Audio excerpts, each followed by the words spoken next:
തൃശൂരിലെ ബസ്സുകളിൽ പോലീസിന്റെ മിന്നൽ പരിശോധന. മദ്യപിച്ച ബസ് ഓടിച്ച 2 ഡ്രൈവർമാരെ അറസ്റ്റ് ചെയ്തു. വരും ദിവസങ്ങളിലും പരിശോധന തുടരുമെന്ന് പോലീസ് അറിയിച്ചു. നടരാജ് പരശുറാം വിവരങ്ങൾ നൽകും. നടരാജ്, വിശദാംശങ്ങൾ.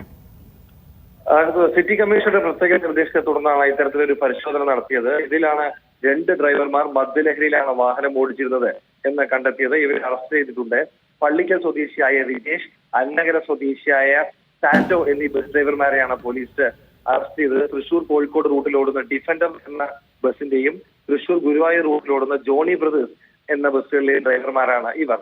എന്തായാലും വരും ദിവസങ്ങളിലും പരിശോധന തുടരുമെന്ന് പോലീസ് വ്യക്തമാക്കിയിട്ടുണ്ട്. നഗരങ്ങളിൽ കഴിഞ്ഞ കുറച്ച് ദിവസങ്ങളിൽ ബസ് ഓടിക്കുന്ന ഡ്രൈവർമാർ മദ്യപിച്ചാണ് ബസ് ഓടിക്കുന്നു എന്ന തരത്തിലുള്ള പരാതികൾ വ്യാപകമായിരുന്നു. ഇതിനെ തുടർന്നാണ് ഒരു മേൽ പരിശോധന നടത്തിയതും 2 ഡ്രൈവർമാരെ മദ്യപിച്ച നിലയിൽ കണ്ടെത്തിയത്.